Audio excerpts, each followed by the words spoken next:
사랑하고 축복합니다. 오늘은 요한복음 8장에 우리가 많이 들어왔고 또 잘 아는 본문의 말씀을 바탕으로 제자가 되어라 라고 하는 제목으로 함께 말씀을 나누기를 원합니다. 우리가 지난 시간까지 함께 봤던 말씀들은 예수님께서 이제 곧 십자가에 달리시겠다라고 하는 그 마음에 굳은 결심을 하시고 예루살렘을 향하여서 가시는 도중에 그 길에서 일어난 사건들을 우리가 함께 말씀을 통해 살펴보았습니다. 이제 예수님께서 예루살렘에 올라오셨습니다. 그래서 1절 말씀에 보면 예수는 감람산으로 가시니라 라고 하면서 예수님께서 주로 머무시던 곳이 어디냐, 주로 시간을 많이 보내신 곳이 어디시냐, 감람산, 우리가 흔히 올리브산이라고 말하는 그 감람산 지역으로 가신 것이죠. 한번 그림을 한번 보시겠습니까? 감람산에서 바라다 본 예루살렘 성과 그 다음에 예루살렘 성전의 모습입니다. 그러니까 예수님께서 주로 시간을 보내시면서 요 바로 사진을 찍은 이 자리쯤이 겟세마네라고 하는 예수님께서 주로 기도하시던 그 동산 근처인데요. 보시면 아래쪽으로는 성벽이 보이고 예루살렘 성벽이 보이고 그 다음에 그 뒤로 너머편에 뭐가 있습니까? 성전이 보이죠. 예수님께서 이제 마지막 때에 이제 그의 사역의 공생의 마지막에 예루살렘으로 오셔서 이곳에도 계시다가 또 나중에 베다니도 가시고 이제 예수님의 그 사랑하는 그 형제 자매들이 사는 곳에 가셔서 나사로가 죽었을 때 그를 부활하게 하신, 다시 살리시는 그러한 사역도 하시고 하십니다. 예수님께서 지금 감람산 지역으로 오셔서 그곳에서 계시다가 이제 밤에는 아마 그쪽 어딘가에서 머무시는 것 같습니다. 그리고 또 다음 날이 되면 다시 건너편 이렇게 언덕 아래로 이렇게 내려가서 다시 올라가는데요. 건너편으로 가셔서 성전으로 들어가셔서 말씀을 가르치시고 뭐 이렇게 왔다 갔다 하신 것 같습니다. 2절 말씀을 같이 한번 읽어봅니다. 아침에 다시 성전으로 들어오시니 백성이 다 나아오는지라 앉으사 그들을 가르치시더니. 아멘. 그쵸? 감람산 쪽으로 계셨다가 이제 또 아침이 되면 다시 성전으로 들어가시고, 그래서 성전에 올라가셔서 백성들, 많은 사람들이 예수님 앞에 나와서 앉으니까 또 그들에게 말씀들을 가르치십니다. 뭐 어떤 말씀을 가르쳐 주시는 기록은 없지만 어쨌거나 예수님께서 하나님 나라의 복음을 열심히 전하신 걸 알 수 있겠죠. 그런데 그러한 와중에 3절 말씀에 보면 한 사건이 시작이 됩니다. 우리 3절과 4절을 같이 한번 더 읽어봅니다. 서기관들과 바리새인들이 음행 중에 잡힌 여자를 끌고 와서 가운데 세우고 예수께 말하되 선생이여 이 여자가 간음하다가 현장에서 잡혔나이다. 아멘. 예수님께서 열심히 말씀을 전하고 있는데 바리새인들과 서기관들, 예수님을 향하여서 적대적이었던 그들, 예수님을 어떻게 하면 걸려 넘어뜨릴 수 있을까라고 늘 그런 궁리를 하던 사람들이 현장에서 간음하다가 걸린, 발각된 이 여인을 예수님 앞으로 데려옵니다. 상황을 보면 예수님과 많은 사람들이 예수님의 말씀들을 듣고 있었죠. 그 장소가 어디입니까? 성전입니다.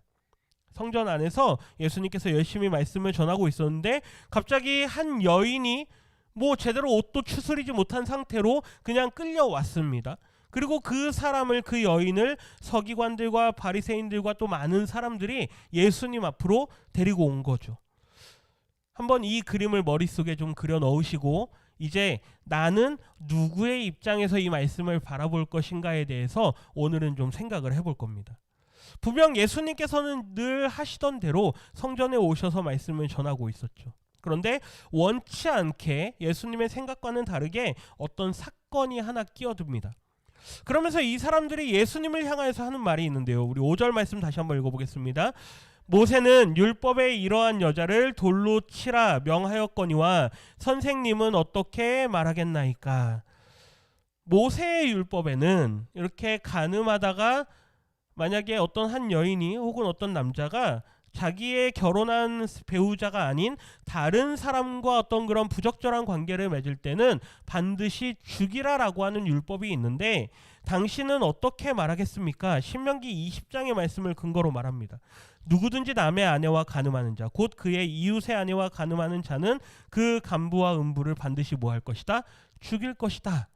근데 그들은 돌로 치라라고 말했는데 당신은 뭐라고 말했습니까?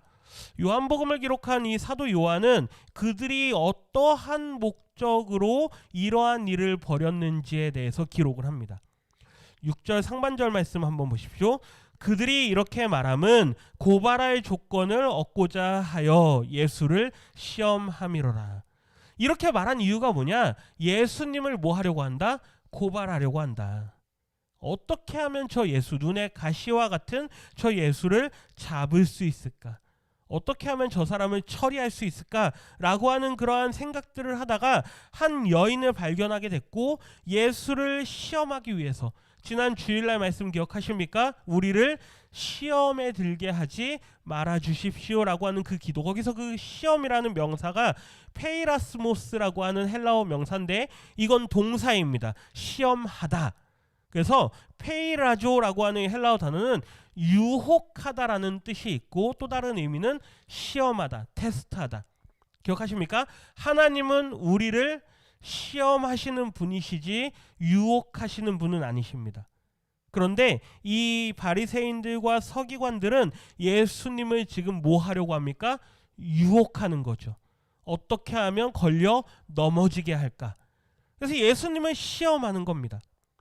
예수님에게는 하나의 큰 딜레마가 생긴 거죠.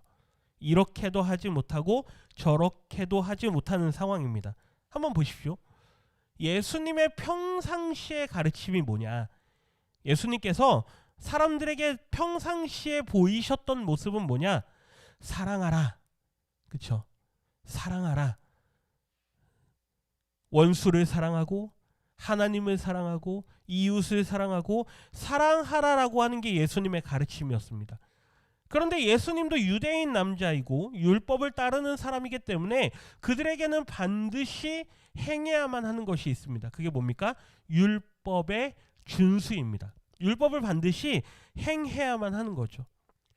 모세의 율법에는 이렇게 현장에서 가늠하다 잡힌 사람이 있으면 반드시 뭐하라? 돌로 치라. 그러니 한번 생각해 보십시오. 예수님께서 평상시에 가르치시던 가르침은 뭡니까? 사랑하라.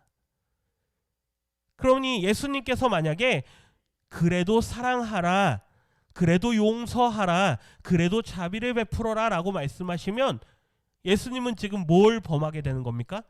율법을 범하게 되는 겁니다. 그렇죠? 반대로 유대인이시니까, 예수님도 유대인이시니까 율법을 지켜서 이 여인을 돌로 쳐라라고 말씀하시면 뭐와 반대되는 겁니까? 예수님의 평상시의 가르침과 정반대가 되는 거죠. 뭐야? 다른 때는 사랑하라, 용서하라 그렇게 말하고서는 이제 와서는 율법을 지켜라 이렇게 말하니까 예수님의 입장에서는 이렇게 말할 수도 없고 저렇게 말할 수도 없는 상황이 된 거죠. 함정에 빠뜨리는 겁니다. 그러니까 예수님이 만약 이렇게 말하면 너 이렇게 말하지 않았냐? 이걸 가지고 고발하려고 하는 거고, 만약에 예수님께서 이렇게 말하면 너는 율법을 지키지 않는 사람이구나 그러면서 예수님을 고발하려고 하는 거죠. 이게 시험입니다. 걸려 넘어뜨려지게 하려고. 그런데 재밌는 것은 예수님의 행동이죠. 6절 하반절 말씀 같이 읽어보겠습니다. 예수께서 몸을 굽히사 손가락으로 땅에 쓰시니. 아멘. 갑작스러운 예수님의 이 그들의 시험과 그들의 예수님의 흠을 잡고자 하는 딜레마에 빠뜨리는 이 모습을 예수님께서 보시면서 갑자기 몸을 굽히시면서 손가락으로 땅에 뭐라고 쓰십니다. 뭐 이런 그림이겠죠. 예수님께서 이렇게 앉으셔서 땅에 뭐라고 하십니다. 그런데 7절 말씀에 보면 그들이 예수님을 향해서 재촉합니다.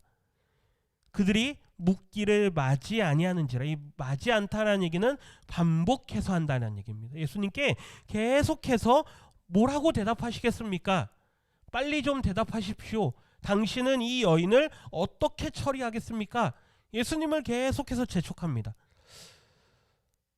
우리 성도님들이시라면 뭐라고 말씀하시겠습니까? 예수님의 입장에서 이렇게 말하면 평상시의 말과 반대되는 행동이고, 만약에 이렇게 말하면 율법을 어기는 게 되는 것이고, 그러한 상황에서 예수님께서 대답을 하시는데 예수님의 대답은 조건부 허용입니다.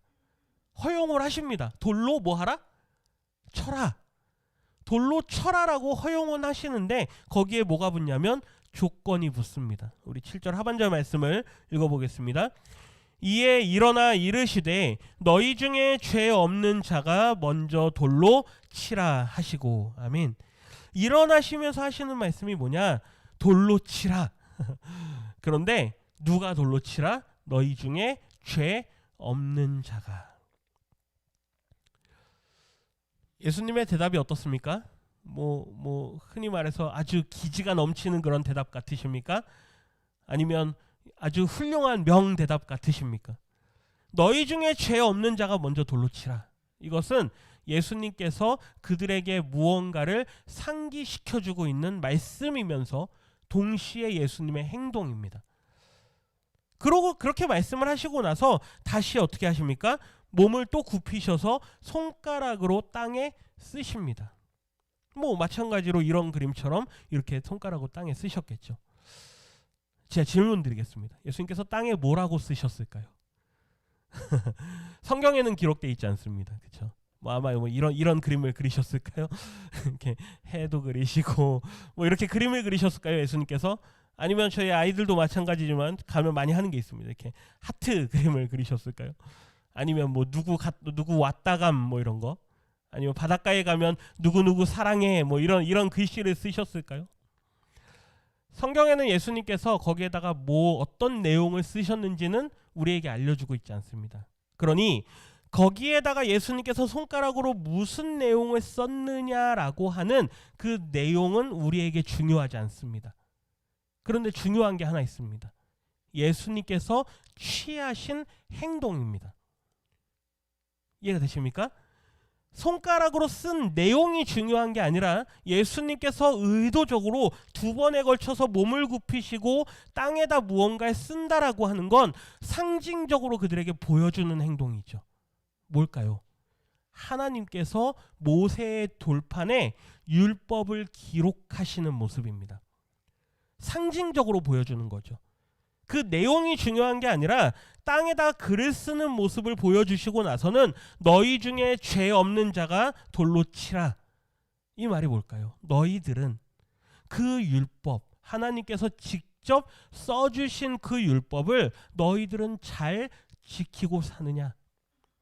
너희 가운데는 그 율법을 따라서 나는 죄가 없는 사람이다라고 말할 수 있는 사람이 있느냐라고 묻는 거죠.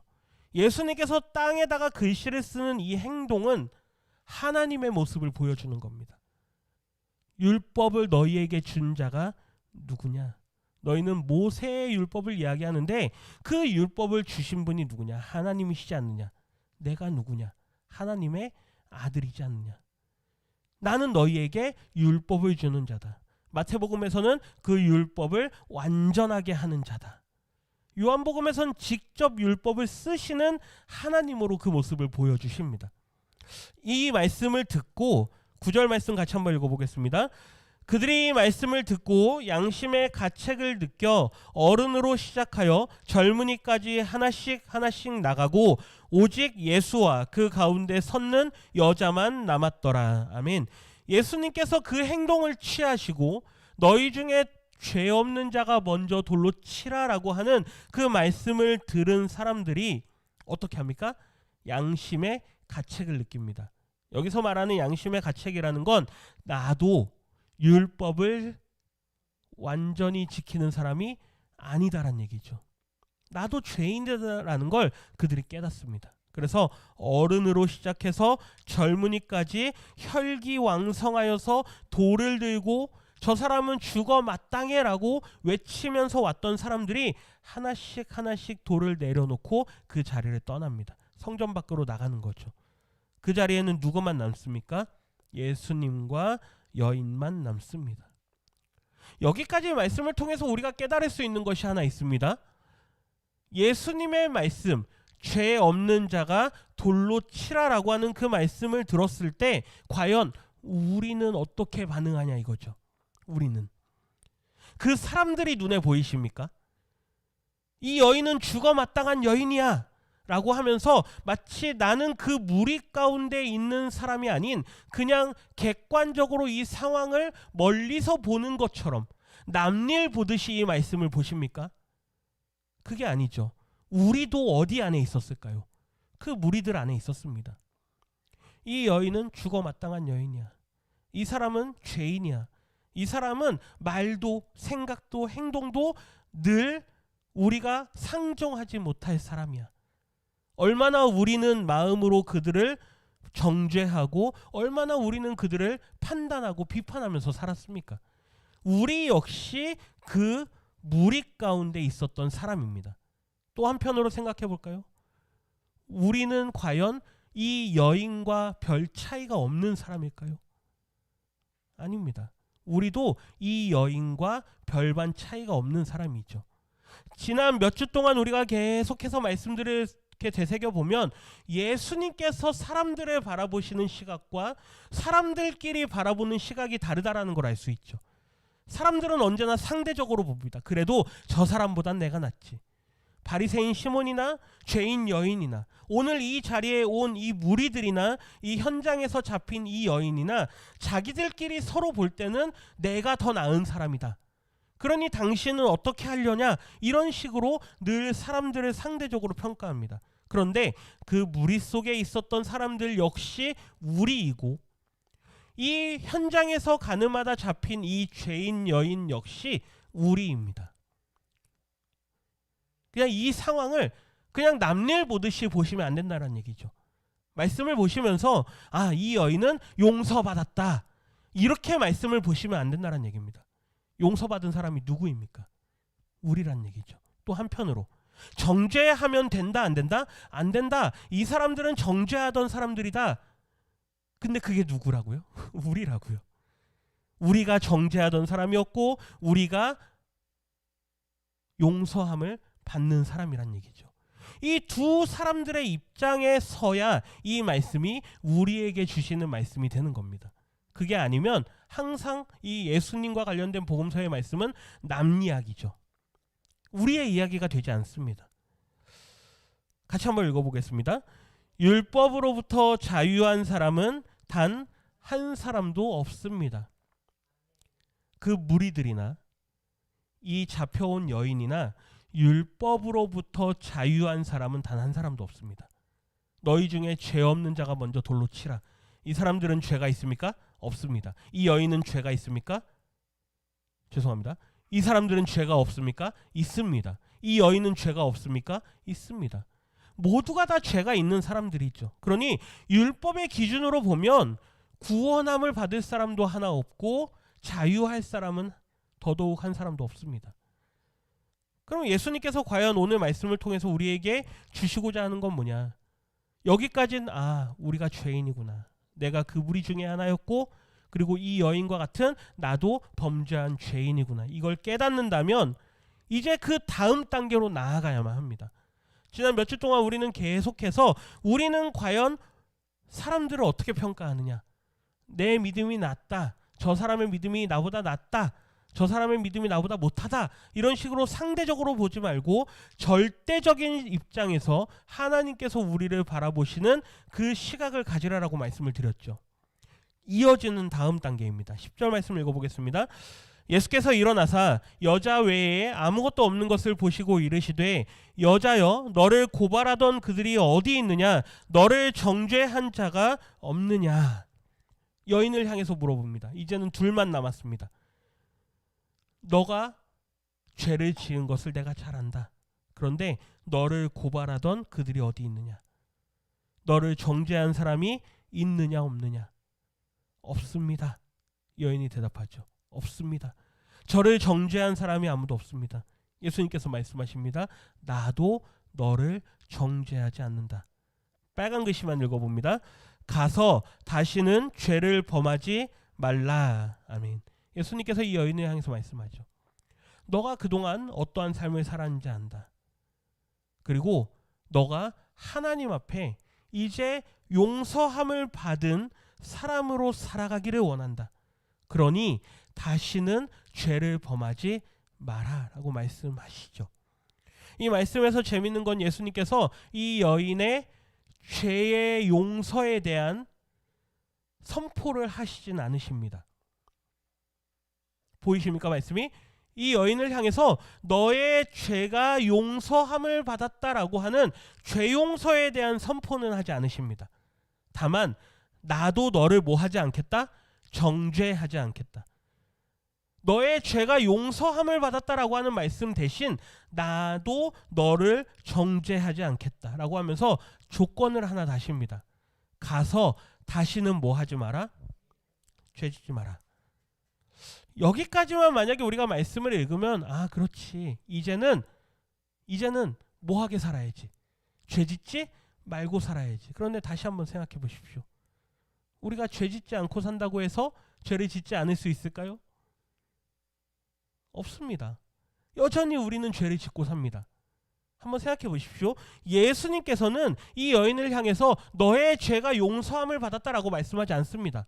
그리고 가서 다시는 죄를 범하지 말라라고 말씀하실 뿐이죠. 앞서 등장했던 인물들을 한번 보십시오. 이건 이제 우리가 다 이해하는 그림입니다. 예수님께서 바라보는 시각, 백성들을 바라보는 시각이나 이 여인을 바라보는 시각이나 이 여인을 붙잡아 왔던 사람들을 바라보는 시각이 동일하죠. 모두가 다 뭐다? 죄인이다. 우리도 여기 어딘가에는 끼어 있습니다. 그런데 이 사람들에 대한 어떤 죄의 용서나 어떤 회개에 대한 어떤 선포를 말씀하지 않으시고 가서 다시는 죄를 범하지 말라라고 말씀을 하십니다. 근데 이 말씀이 여기서 끝이 아닙니다. 그거는 윤리적인 어떤 발음 혹은 똑바로 살아라 이 정도로 끝나는 거죠. 다시는 죄를 짓지 말아라 이거는 그냥 똑바로 살아라 이 말입니다. 그런데 예수님의 말씀은 여기서 끝나지 않고 뒤에 한마디 더 덧붙이십니다. 이 말씀을 읽으셔야 예수님께서 우리에게 정말로 원하시는 게 뭔지를 알게 됩니다. 만일 죄 용서에 대한 선포 없이 그냥 다시는 죄를 범하지 말아라, 나도 너를 정죄하지 않겠다, 판단은 유보하겠다 이러고 끝난다면 이 여인이 어떻게 될까요? 우린 알 수 없죠. 다시 죄를 범했는지, 다시 이 여인이 세상으로 나아갔는지, 아니면 정말로 회개하고 바른 삶을 살았는지 우리는 알 수 없습니다. 그런데 한 가지 알 수 있는 게 있습니다. 예수님의 마지막 말씀은 그냥 윤리적인 권면에 끝나죠. 그런데 12절을 한번 보시겠습니까? 이 말씀까지 예수님께서 덧붙이시는 걸 반드시 보셔야만 합니다. 같이 읽습니다. 예수께서 또 말씀하여 이르시되 나는 세상의 빛이니 나를 따르는 자는 어둠에 다니지 아니하고 생명의 빛을 얻으리라. 아멘. 가서 다시는 죄를 범하지 마라. 그러고 나서 한마디 덧붙이시는 게 뭐냐? 나는 뭐다? 세상의 빛이다. 그러면 너는 지금까지 어둠의 자녀로 살았구나. 너는 지금까지 하나님의 영광의 삶이 아닌 마귀의 자식으로 사단의 종노릇을 하면서 살았구나. 예수님의 가르쳐 주신 기도 그 마지막 우리를 악으로부터 구원해 주십시오 라고 하는 그 기도에 있어서 너가 늘 사단에게 끌려다니면서 시험에 빠지는 삶을 살아왔구나. 그런데 뒤에 보십시오. 나는 세상에 보다 빛이니 뒤에 보십시오. 나를 모하는 자는, 따르는 자는 나는 세상의 빛이다. 그러니 나를 따르는 자는 어둠에 다니지 아니하고, 지금까지 너가 어둠의 삶을 살았구나. 그런데 나를 따르면 생명의 빛을 얻게 될 것이다. 이 말씀을 덧붙여 주십니다. 가서 이제는 죄 짓지 말고 살아라. 이 말씀만 하고 끝났다면 우리는 아 그래 우리도 바르게 살아야지. 아마 이 정도 윤리적인 말씀으로 읽고 말 겁니다. 그 말씀이 아니란 얘기죠. 나를 따르는 자는 생명의 빛을 얻을 것이다. 예수님의 요청이 뭘까요? 너는 뭐가 되어라? 제자가 되어라. 이 말입니다. 가서 바르게 살아라. 가서 죄 짓지 말고 살아라. 우리 아이들에게 다시는 이런 잘못을 저지르지 말아라 라고 한다고 해서 그들이 그러한 잘못을 이제 안 저지릅니까? 아니죠. 가서 다시는 이러한 잘못하지 말아라 라고 해서 그 아이들이 다시 그 잘못을 안 합니까? 아닙니다. 잘못은 늘 반복됩니다. 주님께서 우리에게 원하시는 건 바르게 살아야지 라고 해서 우리가 바르게 살 수 있다라고 하는 것이 아니죠. 우리가 아무리 죄 짓지 말고 살아야지 라고 한다고 해서 생각으로, 말로, 행동으로 죄를 범하지 않을 수 있는 게 아닙니다. 뭐가 되어라? 제자가 되어라. 나는 세상의 빛이다. 그러니 다시는 어둠을 따르지 말고 생명의 그 빛을 따르라. 같이 한번 읽어보겠습니다. 제자는 자신의 죄인됨을 깨닫고 생명의 빛을 따르는 사람입니다. 제자는 인정하는 사람입니다. 하나님, 저는 죄인입니다. 하나님, 저는 정말로 하나님 앞에 서기에 너무나도 자격이 안 되는 사람입니다. 그러나 저를 부르시고 그러나 저를 받으시니 제가 그 은혜에 감사해서 주님을 따르겠습니다. 베드로가 직업이 뭐였습니까? 어부였습니다. 열심히 배에서 그물을 낚고 있었습니다. 근데 물고기가 안 잡힙니다. 어느 날 예수님께서 그 배에 타십니다. 그러면서 말씀하시죠. 그물을 저기다 대봐라. 그런데 어떻게 합니까? 물고기가 많이 나오죠.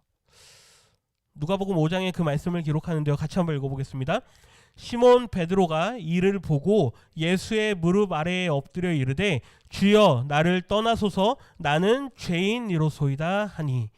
베드로가 그 예수님 앞에 주님 저를 떠나십시오. 저는 뭐입니다? 죄인입니다. 물고기가 잔뜩 잡혔는데 그 상황에서 갑자기 예수님을 향해서 저는 죄인입니다. 당신이 저에게 오시면 안 됩니다. 저를 떠나십시오 라고 이야기를 합니다. 그런 베드로를 향해서 예수님께서 이렇게 말씀하십니다. 우리 10절과 11절을 읽어봅니다. 예수께서 시몬에게 이르시되 무서워하지 말라. 이제 후로는 내가 사람을 취하리라 하시니 그들이 배들을 육지에 대고 모든 것을 버려두고 예수를 따르니라. 아멘. 저는 죄인입니다 라고 하는 자신의 죄인됨을 깨닫고 예수님 앞에 저를 떠나십시오 라고 말하니까 예수님께서 오히려 무서워하지 마라. 베드로야, 너의 죄인됨을 깨달은 것으로 인해서 두려워하지 마라. 아마 그가 두려워하고 예수님 앞에 죄를 고백했던 이유는 예수님의 신적인 능력을 보았기 때문일 것입니다. 이분은 하나님과 같은 분이구나. 아마 이런 걸 깨달았는지도 모르겠죠. 그러니 예수님께서 두려워하지 마라. 그런데 뒤에 말씀, 이제 후로는 내가 무엇을 할 것이다? 사람을 취할 것이다. 오히려 그렇게 나는 죄인입니다 라고 말하고 있는 그 베드로를 향해서 너는 이제 사람을 낚는 어부가 될 것이다. 너는 이제 나의 제자가 될 것이다 라고 말씀하시죠. 그때 이 사람들의 반응이 어떻습니까? 그들이 배들을 육지에 대고 나서 모든 것을 버려두고, 여기 모든 것이 중요합니다. 이 모든 것이 뭘까요? 지금 막 잡아들인 물고기들, 기적을 맛보고 그물이 찢어질 정도로 잡아 올린 그 모든 것들을 다 버려두고 어떻게 합니까? 예수님을 따릅니다. 이게 제자입니다. 지금 기적을 맛봤고 이걸 만약에 내다 팔면 얼마나 많은 돈을 벌겠습니까? 왜요? 6절 말씀에 보면 그들이 잡은 고기가 너무 많습니다. 그래서 그물이 어떻게 됩니까? 찢어질 정도입니다. 그런데 이 모든 물고기들을 다 어떻게 합니까? 버려두고 그리고 예수를 뭐하니라? 따르니라. 자신의 죄인됨을 깨닫는 사람이 주님을 따를 수 있습니다. 자신의 죄인됨을 깨닫는 사람이 내가 가지고 있는 모든 것을 다 내려놓을 수가 있는 거죠. 예수님으로 인해서 지금 물고기를 잔뜩 잡아올리는 그 기적을 경험합니다. 그럼에도 불구하고 그걸 다 포기하고 예수님을 따르는 제자가 되죠. 오늘 이 여인과 예수님이 단둘이 남아서 다시는 죄짓지 마라 라고 말씀하시고 끝난다면 이 여인은 어떻게 됐을지 모릅니다. 그런데 이 여인을 향해서 너는 나를 따르는 뭐가 되어라? 제자가 되어라. 성경에 기록은 없지만 나중에 전해지는 그런 어떤 많은 이야기들에 보면 이 여인이 나중에 예수님을 잘 따르는 예수님의 제자가 되었다라고 하는 그런 기록들이 남아있는 걸 이야기합니다. 뭐 알 수는 없습니다. 그러나 남아있는 기록들을 볼 때 이때 만났던 이 여인이 예수님의 제자가 되었다. 그래서 초대교회 때 많은 일들을 감당했고 교회의 역사에 아주 큰 일을 했다라고 하는 그런 기록들이 있는 것을 볼 수 있죠. 한번 보십시오. 오늘 우리는 그 무리 중에 한 사람일 수 있습니다. 여인을 정죄하고 예수님을 시험에 빠뜨리려고 했던, 오늘 우리는 이 여인과 같은 죄인일 수도 있습니다. 그 어떤 처지에 있던 예수님이 보시기에는 우리는 다 뭡니까? 죄인입니다. 그리고 그러한 죄인된 우리를 부르셔서 뭐라고 말씀하십니까? 너는 제자가 되어라. 그 부르심에 반응하실 수 있어야 됩니다. 내가 지금까지 어떻게 살아왔는가? 베드로가 말하죠. 저는 어부로 살았습니다. 평생을. 물고기를 어떻게 잡는지는 제가 예수님 당신보다 더 잘합니다. 그러나 당신의 말씀에 의지해서 그물을 내리겠습니다. 그게 제자란 얘기죠. 내가 지금까지 살아온 내 경험과 내가 지금까지 해온 그 모든 업적들을 다 내려놓는 게 뭐란 얘기입니까? 제자란 얘기입니다. 이거는 내가 포기할 수 없어. 내가 이거는 내려놓을 수 없어.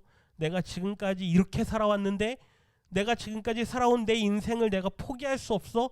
그런 사람은 제자가 될 수 없는 거죠. 지난주 말씀, 제자가 될 수 없는 이유. 우리 모두가 다 제자가 될 수 없는 이유를 댑니다. 그럼에도 불구하고 나를 따르라라고 하는 그 부르심에 우리가 주님, 제가 주님을 따르겠습니다. 내 남은 평생에 주님을 따르는 제자가 되겠습니다라고 고백하실 수 있는 우리 모든 성도님들 되시기를 주님의 이름으로 축원합니다. 기도합니다. 하나님 감사합니다. 사람들의 손에 이끌려온 이 여인이 두려워하며 떨며 예수님 앞에 섰을 때 예수님께서는 그 사람들과 또한 이 여인을 동일하게 바라보시고 그들 모두가 다 용서함을 받고 구원함을 받아야 할 죄인들임을 주님께서 바라보신 것을 우리가 말씀을 통해서 깨닫습니다.